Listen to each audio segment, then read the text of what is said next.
So that begins their interesting relationship. Then also we get to meet Walter C. Dornez, one of my favorite characters. And then I believe probably the last major character we meet in this episode specifically would be Alexander Anderson. Alexander Anderson is basically the foil to Alucard. They are similar in a lot of ways, but also different in a lot of ways. Both of them are they're both the ace card of the organization they represent. Alucard represents the Hellsing organization, which I should say is headed by Sir Integra Hellsing, but I'll get into that. While Alexander Anderson is the head of the Iscariot organization, which is headed by the Vatican itself.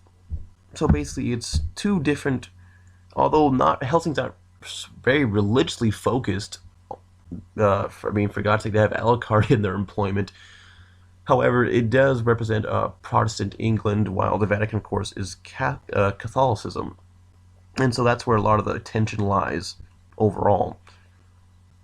And if I didn't mention before, like I said, Sir Integra Fairbrook Wingate Hellsing heads the Hellsing organization, an organization that protects England from supernatural forces, and they are basically running off a bloodline.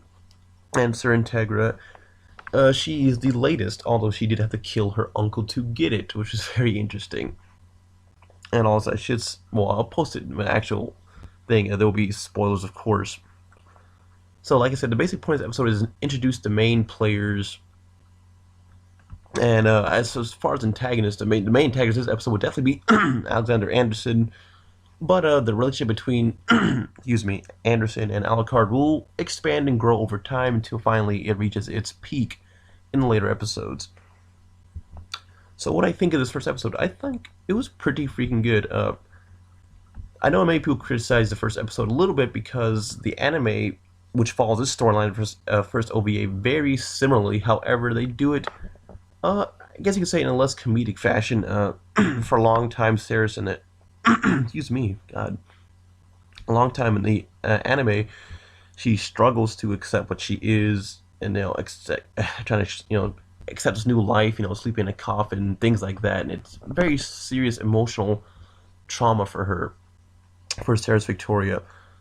However, and they have a few episodes, of course, the anime to build it up. However, in the OVA, this transformation is treated a lot more comedically, and they hit the ground running, really. I mean, the plot moves really freaking fast in the first episode, which might throw some people off, but to me, it made sense because a lot of this stuff had already been covered in the anime series, and the anime series up to that point had followed it pretty closely because, like I said, it wasn't until later on, like episode 5 or 6, started branching off into the Incognito storyline. So to retread over to the same exact thing would be kind of redundant. So the fact that they made it a little more comedic for Sarah's Victoria transformation, to me, it worked. I didn't mind. It worked, and you need a little humorous story like this because the rest of the story is pretty dark. It's a lot of extreme ultra violence. I'll get to the animation in a minute, but so a little humor in all this didn't bother me all that much. And you still connect to Sarah's Victoria because, like I said, she's kind of your window into this world. She's one of those, I guess you would call, I don't know what you call that type of character. I know pretty sure there's an official term for it, but she's one of those gateway characters. A character who comes from a normal world and then is introduced to a world they never knew existed by some kind of organization or some other, otherworldly characters, and then slowly becomes integrated into that world.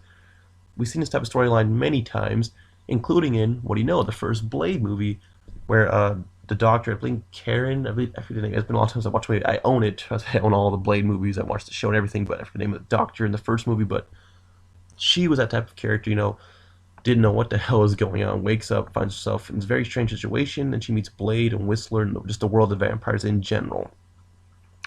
So that's what Sarah's Victoria represents, and of course she grows into this incredible warrior herself later on down the line. So, yeah, I really love her character.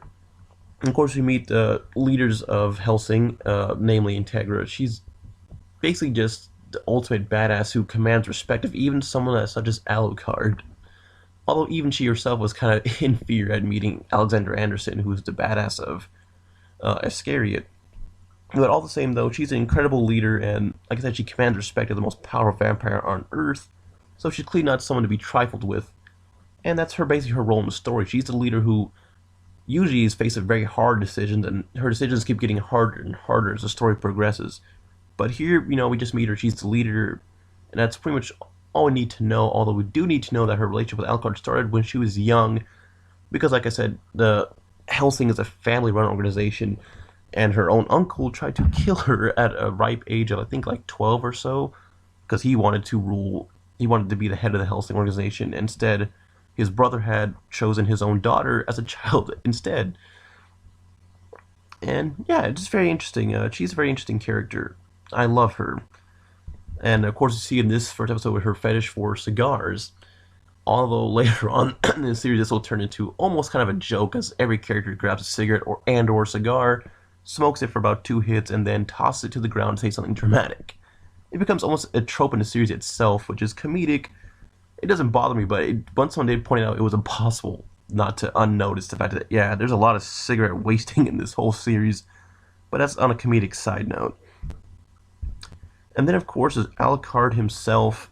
Like I said, he's definitely the blade of this series, and definitely the first episode, that's what he is. He's the badass who, he's quick and efficient at what he does. He's also, in a sense, kind of cold-hearted. I mean, hell, he basically brutally murders Sarah's Victoria, but of course he offers her new life in the form of vampirism. But, we'll learn later on just why Alucard is this way and why he's so cold-hearted, and later on it makes sense that he wouldn't really care about the sanctity of life, because as we learn later on, he does not give a shit about the sanctity of life. He serves Sir Integra solely out of just respect, not out of a sheer desire to be good and do good and remove evil from the earth. He serves to serve, basically, is what I'm trying to get at. And this is, of course, is also expanded upon in later episodes. And Alexander Anderson, basically the foil to that, he, as he himself says many times, is the instrument of God. He is the weapon of God. That's what he views himself as. He's a weapon to be used against infidels, basically. And that's basically his role. And, of course, we have Walter C. Dornez, one of my favorite characters in the entire anime series. Probably my favorite character, really. Of course, he's not gone into too much here, but he is introduced. And we learn more about him later on as well. But basically, he's the butler, the right-hand man of Sir Integra. Other than, of course, Alucard, who is the guy you send in when everything is completely fucked. And you need, like, massive waves of people and or things killed. You send in Alucard. But Walter C. Dornez is also not someone to be trifled with, as we say later on, in fact, in episode 2. But, of course, I'll save that for later. Whew, so now I got all the character introductions out of the way with. Like I said, the story hits the ground running. It feels kind of rushed. The first episode, we jump from setting to setting really fast. But it stabilizes in episode 2. And, of course, what's going on in this episode is it's very interesting, so it helps keep you interested. And, of course, like I said, when I first saw this, I was very confused about which one was which, because the animation style was so different from the anime.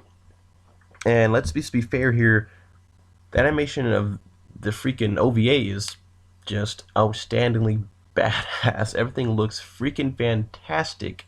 It is super detailed. Blows, quite frankly, sadly, blows the anime out of the water with the animation style. Everything looks freaking good.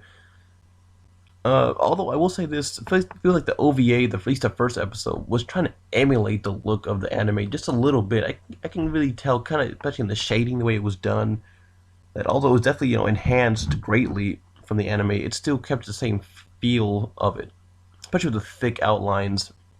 The characters in this first episode, at least, have very thick outlines, the thick black line around each character. And, it had a very interesting look to it, although this look indeed will change because, it was released episode a year, basically, kind of like a movie. And over time, the anime itself would, the OVA itself would evolve animation-wise, but either way, the episode animation for each one, orgasmic, basically.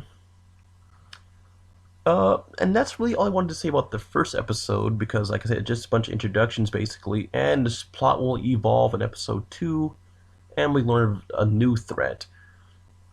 But I just wanted to say that, yeah, it's just freaking fantastic, and I'll definitely be doing more of these. I'll cover all 10 episodes. This is my covering of Hellsing Ultimate Episode 1, and just for future reference, there will be spoilers. Um, and I'll definitely come out with more details next time because the plot, like I said, will evolve and be more than just introductions. But that's my first Hellsing Ultimate dissection. First episode, I'll definitely give like a 9 out of 10. Like I said, the only problem really was it did feel kind of rushed. Maybe should have been a little longer. But all the same, though, it was still fantastic fun, dark, and it introduced the characters in a very, very awesome way. It gets feeling what each character represents. With or without words, you kind of understand their role in the story. And of course, the roles get expanded upon, but you still get the feel of who they are in the first OVA, and they do it very well. So that's it for me, guys. I'll see you next time.